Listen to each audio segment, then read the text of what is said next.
মহাকাশ গবেষণার ইতিহাসে কিছু মিশন এমন সাফল্য নিয়ে আসে যা আমাদের মহাবিশ্বের সম্পর্কে ধারণাটাই পাল্টে দেয়। তেমনই এক মিশন ছিল কম্পটন গামা রে অবজারভেটরি বা CGRO। এটি ছিল নাসার তৈরি এক অসাধারণ মহাকাশ টেলিস্কোপ যা মহাজাগতিক রহস্যের এক নতুন দিগন্ত খুলে দিয়েছিল। CGRO ছিল মহাবিশ্বের সবচেয়ে শক্তিশালী এবং গামারশ্মি পর্যবেক্ষণ করার জন্য এক অসাধারণ যন্ত্র। এই টেলিস্কোপ মহাজাগতিক বিস্ফোরণ, বিস্ফোরিত নক্ষত্র এবং অন্যান্য উচ্চশক্তির ঘটনা থেকে নির্গত গামারশ্মি শনাক্ত করত। এর মাধ্যমে বিজ্ঞানীরা আমাদের মহাবিশ্বের সবচেয়ে শক্তিশালী ঘটনাগুলো সম্পর্কে এমন কিছু তথ্য পেয়েছিলেন যা আগে কল্পনাতীত ছিল। আসুন জেনে নেই কিভাবে এই মিশন আমাদের মহাজাগতিক জ্ঞানকে এক নতুন স্তরে নিয়ে গিয়েছিল। কম্পটন গামা রে অবজারভেটরি। কম্পটন গামা রে অবজারভেটরি ছিল নাসার একটি মহাকাশ টেলিস্কোপ যা মহাবিশ্বের সবচেয়ে শক্তিশালী রশ্মি বা গামা রশ্মি পর্যবেক্ষণ করার জন্য তৈরি হয়েছিল। এটি 1991 থেকে 2000 সাল পর্যন্ত মহাজাগতিক বিস্ফোরণ, বিস্ফোরিত নক্ষত্র এবং অন্যান্য মহাজাগতিক ঘটনা থেকে নির্গত গামা রশ্মি শনাক্ত করতে সাহায্য করে। নাসার গ্রেট অবজারভেটরি সিরিজ এর 4টি প্রধান টেলিস্কোপের মধ্যে এটি ছিল অন্যতম। এই সিরিজের অন্য টেলিস্কোপগুলো হলো হাবল স্পেস টেলিস্কোপ, চন্দ্র এক্স-রে অবজারভেটরি এবং স্পিটজার স্পেস টেলিস্কোপ। 14 বছরের নিরলস প্রচেষ্টার পর 1991 সালের 5 April space shuttle Atlantis STS-37 থেকে CGRO-কে সফলভাবে মহাকাশে পাঠানো হয়। এটিকে পৃথিবীর নিম্ন কক্ষপথে প্রায় 450 থেকে 500 কিলোমিটার উচ্চতায় স্থাপন করা হয়েছিল যাতে এটি বায়ুমণ্ডলীয় বিকিরণ থেকে রক্ষা পেতে পারে। সেই সময় এটি ছিল মহাকাশে পাঠানো সবচেয়ে ভারী জ্যোতির্বিজ্ঞান বিষয়ক পেলোড, যার ওজন ছিল প্রায় 17,000 কেজি।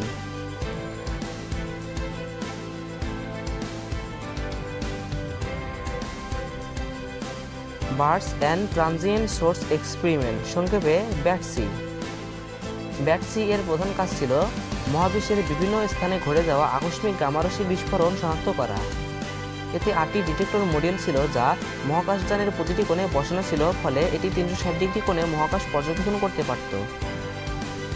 মিশনের 9 বছরে ব্যাটসি প্রতিদিন গড়ে অন্তত একটি করে গামারশ্মি বিস্ফোরণ রেকর্ড করেছিল।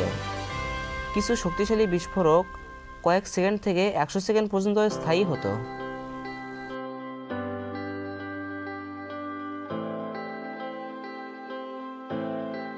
ইমেজিং কম্পটন টেলিস্কোপ, সংক্ষেপে কম্পটেল।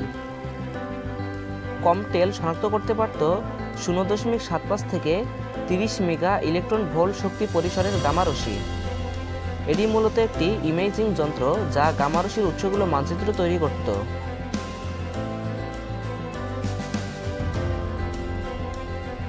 এটি তৈরি করেছিল জার্মানির Max Planck Institute for extraterrestrial physics, Netherlands Institute for Space Research, সংক্ষেপে SRON, যুক্তরাষ্ট্রের ইউনিভার্সিটি অফ নিউ হ্যাম্পশায়ার এবং ইউরোপীয় স্পেস এজেন্সি ESA। এর দ্বিস্তর ব্যবস্থা দিয়ে ফোটনের শক্তি ও দিক নির্ধারণ করা যেত, যা গামারশ্মির উৎস সম্পর্কে স্পষ্ট ধারণা দিত। এনার্জেটিক গামা রে এক্সপেরিমেন্ট টেলিস্কোপ, সংক্ষেপে EGRET। EGRET শনাক্ত করতে পারত 30 মেগা ইলেকট্রন ভোল্ট থেকে 30 গিগা ইলেকট্রন ভোল্ট শক্তির ফোটন। এর মাধ্যমে বিজ্ঞানীরা কোয়াসার, অ্যাক্টিভ গ্যালাকটিক নিউক্লিয়াস সহ নতুন ধরনের উচ্চ শক্তির উৎস খুঁজে পান। ওরিয়েন্টেড সিন্টিলেশন স্পেকট্রোমিটার এক্সপেরিমেন্ট, সংক্ষেপে OSSE।